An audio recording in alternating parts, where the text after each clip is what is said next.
नमस्कार साथियों। ये जिंदगी भी कैसे कैसे रंग दिखाती रहती है। मैंने अपना सारा बचपन अपने माँ बाप को हवेली की गुलामी करते हुए देखा था, लेकिन कभी सोचा भी नहीं था कि एक वक्त ऐसा भी आएगा कि मैं खुद उस हवेली की मालकिन बन जाऊंगी। मेरे पापा हवेली के ठाकुर साहब के यहाँ नौकर थे। एक दिन हवेली की सीढ़ियों की सफाई करते समय अचानक से सीढ़ियों से गिरने के कारण पापा को गंभीर चोट लग गई, तो वे तकलीफ से करहाने लगे। तभी उन्हें अस्पताल ले जाया गया, लेकिन रास्ते में ही उन्होंने दम तोड़ दिया। हमारे लिए ये बहुत बड़ा सदमा था।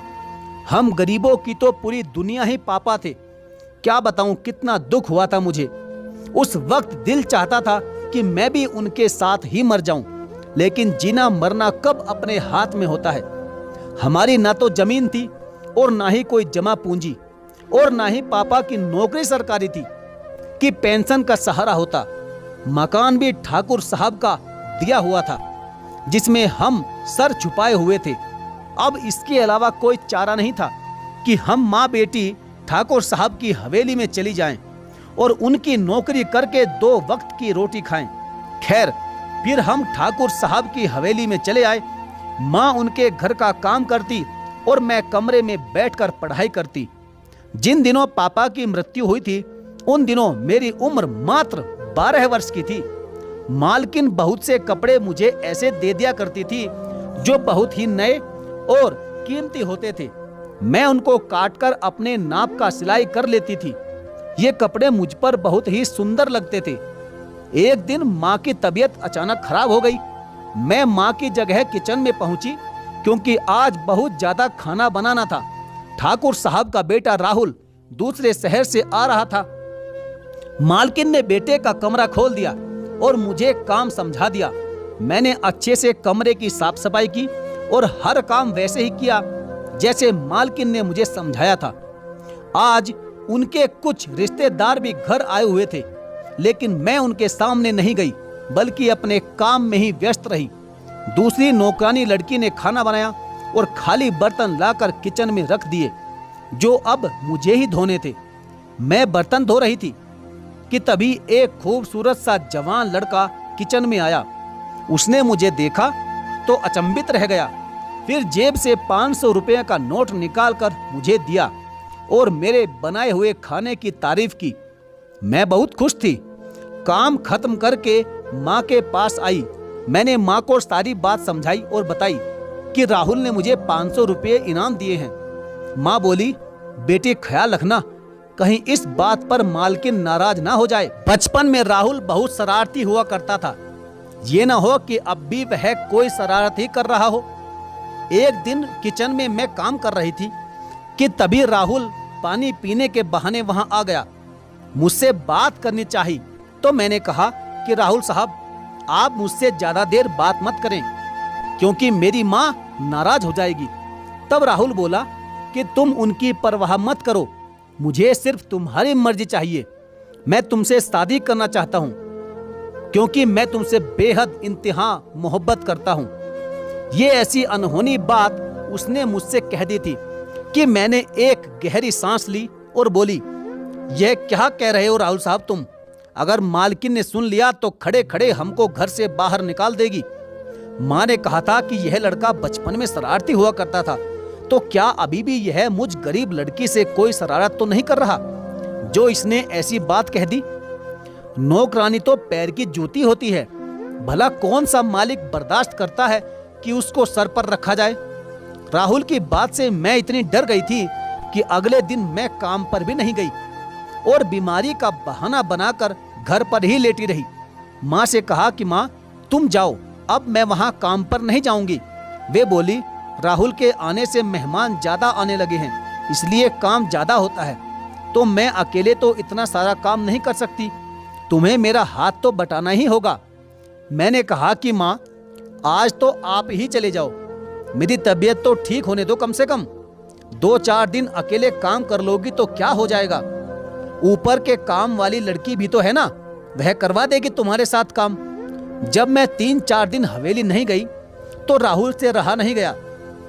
एक दिन जब माँ उनके किचन में काम कर रही थी तो राहुल साहब हमारे कमरे की तरफ आ गया। मैं सोच भी नहीं सकती थी कि एक अमीर बाप का बेटा जो दूसरे शहर से पढ़कर आया हो, वो एक मामूली सी नौकरानी की बेटी की खातिर इस कदर परेशान हो जाएगा। मैं राहुल को अपने सामने देखकर डर गई। उसने आते ही मुझसे सवाल किया, क्यों नहीं आई आज तुम? मैंने जवाब दिया कि मेरी तबीयत खराब थी। अच्छा, तुमने बहाना किया है? तुम मेरी बात का जवाब नहीं देना चाहती थी? तुम मुझे पसंद नहीं करती हो क्या? मैंने कहा, राहुल साहब, ऊपर वाले के लिए मुझे शर्मिंदा मत करो और मेरा ख्याल अपने मन से निकाल दो। मेरा और मेरी माँ का कोई ठिकाना नहीं है। हमें इज्जत के साथ यहाँ रहने दो। अगर मालकिन को पता चल गया तो हम गरीबों के लिए बहुत बुरा हो जाएगा। हम पर मुसीबतों के पहाड़ टूट पड़ेंगे। आप तो मजाक करके अलग हो जाओगे, सामत तो हमारी ही आएगी ना। क्या कहा, मजाक? मैं मजाक नहीं कर रहा हूँ, मैं बिल्कुल सीरियस हूँ। मैंने दुनिया की सैर की है, जमाना देख कर आ रहा हूँ, सोच समझ कर फैसला किया है। मेरी नज़र में अमीरी गरीबी में कोई फर्क नहीं है। मैं इंसानों के संस्कार और व्यवहार को महत्व देता हूँ और समझता हूँ, दौलत को नहीं।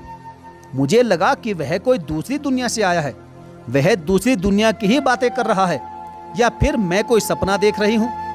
मुझे गहरी सोच में डूबी देखकर वह बोला, क्या तुम किसी और से मोहब्बत करती हो?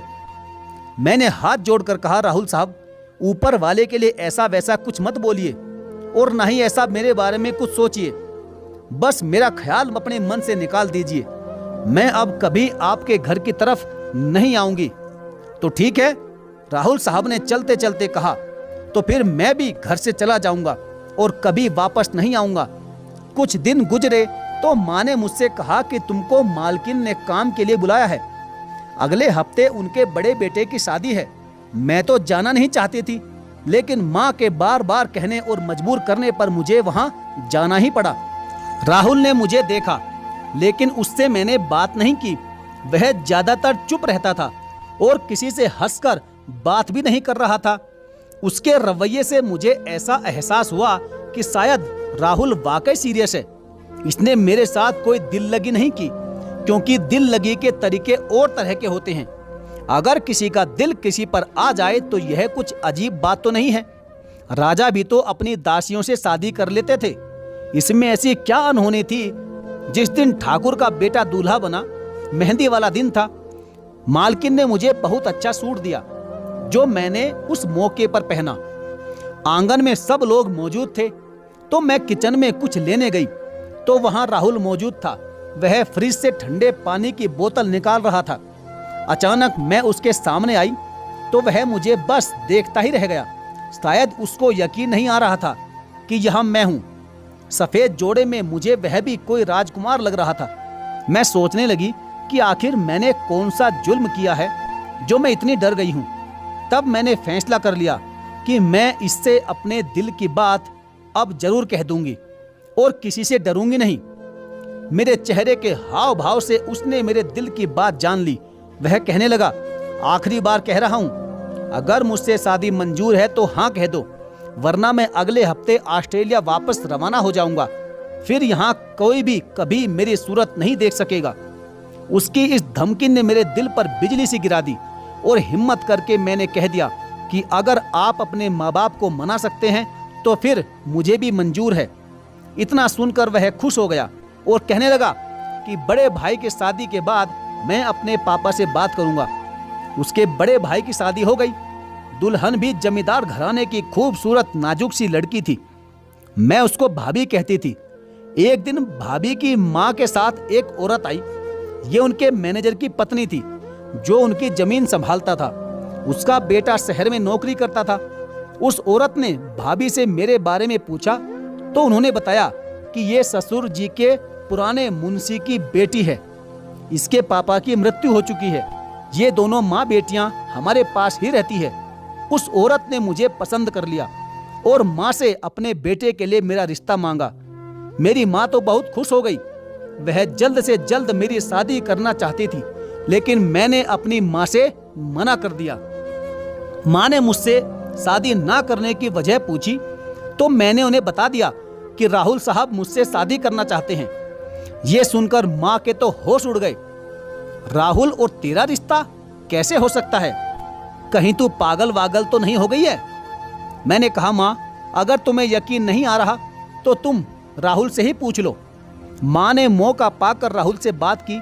उसने जवाब दिया कि हाँ, यह सच है, मैं आपकी बेटी से बेइंतहा प्यार करता हूँ और शादी भी करना चाहता हूँ। आप इसका रिश्ता कहीं और मत करिएगा। मैं आजकल में ही अपने मम्मी पापा से बात कर लूँगा और उनको मना भी लूँगा। राहुल ने अपने माँ बाप से बात की। ठाकुर साहब तो सोच विचार में पड़ गए, लेकिन मालकिन बहुत गुस्से में थी। वह मुझे ही कसूरवार ठहरा रही थी। तब मैंने और मेरी माँ ने उनको यकीन दिलाया कि इसमें हमारा कोई भी कसूर नहीं है, आप अपने बेटे से ही पूछ लो। मेरी खुशकिस्मती थी कि राहुल ने ठाकुर साहब को मना लिया। वह अपने बेटे की खुशी पूरी करने के लिए तैयार हो गई। मालकिन कुछ नहीं कर सकी, क्योंकि इस घर की रीत यही थी कि रिश्ते नाते में हमेशा मर्दों की ही चलती थी। मालकिन ने अपने बेटे को न जाने क्या क्या बुरा भला कहा कि वह घर ही छोड़कर चला गया। अब वह पछताई और गुस्सा हम लोगों पर निकाला। उन्होंने हमें मकान खाली करने को कहा। तब माँ ने अपना सामान बैग में भरा और निकल गई। उसी वक्त ठाकुर साहब भी घर पर नहीं थे। हम उनकी हवेली छोड़कर करीब के गांव में माँ के एक रिश्तेदार के घर आ गई। यह माँ के मामा के बेटे का घर था। उस वक्त तो उन्होंने हमारा आना खुशी से कबूल कर लिया, लेकिन हमें पता था कि हमारा यहाँ पर कुछ दिन का ही बसेरा है। इधर ठाकुर साहब अपने बेटे की तलाश में राहुल के एक दोस्त के घर पहुंचे। बाप उसको समझाकर अपने घर वापस ले आया और मालकिन को समझाया कि अपने बेटे की खुशी में रुकावट मत बनो। यह जवान लड़का है, एक बार बाहर मुल्क में निकल गया तो फिर मुंह देखने से भी तरस जाओगी इसका। अरे हमारे कौन सा इतने बच्चे हैं, 2 ही तो बेटे हैं। तुम अपने बेटे की खुशी पूरी कर दो। वह लड़की एक अच्छे इंसान की बेटी है, उसमें कोई भी ऐब नहीं है। अरे वह गरीब है तो क्या हुआ, उसके संस्कार तो अच्छे हैं ना। इस तरह उन्होंने अपनी पत्नी को भी मना लिया। बेशक मालकिन बहुत मुश्किल से तैयार हुई, लेकिन उनकी नजरों में मैं एक नौकर की ही बेटी थी। वो मेरे पापा की शराफत और वफादारी को भुला बैठी थी। तो उसने ये शर्त रखी कि लड़की की शादी उसके मायके में होगी और हम बाद में उसको जाकर ले आएंगे। तो मेरी शादी माँ के मामा के बेटे के घर हुई। बाद में ठाकुर साहब मुझे अपनी हवेली में ले आए, क्योंकि वे राहुल को बिल्कुल भी नहीं खोना चाहते थे। ये कोई फिल्मी कहानी नहीं, हकीकत है कि मुझे उस बड़े घराने ने अपना लिया और मैं ठाकुर साहब की बहू बनकर हवेली में चली गई। हवेली की औरतों का बर्ताव शुरू में तो मेरे साथ अच्छा नहीं था। मुंह से तो कुछ नहीं कहती थी वे, लेकिन दिल में उनकी निंदा भरी हुई थी। मेरे प्रति द्वेष भाव उनके मन में कूट कूट कर भरा हुआ था। ये सब देखकर मुझे बहुत दुख होता था। तब राहुल ने कहा कि तुम इनकी परवाह मत करो, इन पर ध्यान मत दो। मैं तुम्हें पढ़ाना चाहता हूँ, तुम अपना सारा ध्यान पढ़ाई पर लगाओ। मैट्रिक कर लो तो मैं तुम्हें अपने साथ ही ऑस्ट्रेलिया ले जाऊंगा। उन्होंने मेरे लिए टीचर का इंतजाम घर पर ही कर दिया था और बाहर जाने की नौबत नहीं आई। मेरे ससुर बीमार पड़ गए तो मैंने एक बेटी की तरह उनकी सेवा की। जब सास ने यह देखा तब उनका दिल नरम हुआ, क्योंकि उनकी अपनी कोई बेटी नहीं थी और आगे उन्हें भी तो बुढ़ापा देखना था ना। मेरे ससुर साहब की एक दिन मृत्यु हो गई। आधी जायदाद धन दौलत के मालिक राहुल बन गए। उन्होंने अपनी अलग कोठी बनवा ली और हम वहां रहने लगे। वक्त यूं ही गुजरता गया। मेरे 3 बच्चे हो गए। अब इन बच्चों की वजह से मैं अपनी सास की मोहब्बत की हकदार बन गई। हम गर्मियों की छुट्टियां शहर से आकर उनके गांव में गुजारते थे। बेशक मेरी सास मुझसे प्यार नहीं करती थी, लेकिन वह अपने पोते पोतियों से बहुत ज्यादा प्यार करती थी। मैं जब भी हवेली आती थी तो उनकी हवेली में डर डर कर कदम रखती थी। लेकिन जब वह एक दिन बहुत बीमार हो गई तब उन्होंने मुझे कहा कि बेटी, अब तुम यहाँ मेरे पास ही रहो, मुझे तुम्हारी सख्त जरूरत है। इन दिनों उनको मेरी वाकई बहुत जरूरत भी थी। मैं उनका ख्याल रखती, सेवा करती। उनको दिल का अटैक हुआ था। मैंने दिन रात एक कर दिया, हर पल उनकी सेवा में हाजिर रहती थी। फिर अचानक उनकी मृत्यु हो गई और उनकी मृत्यु के बाद हवेली में मुझे भी उतना ही हक मिला जितना कि मेरी जेठानी को मिल रहा था। मैं राहुल की हिम्मत की दाद देती हूँ। उन्होंने हिम्मत की थी, वरना भला मैं कहाँ हवेली की मालकिन बनने का ख्वाब देख सकती थी। इंसान की कदर होनी चाहिए, रुपये पैसे की नहीं। राहुल ने मुझे खूब इज्जत दी थी और मैंने खूब उनके माँ बाप की सेवा करके उनका दिल जीता।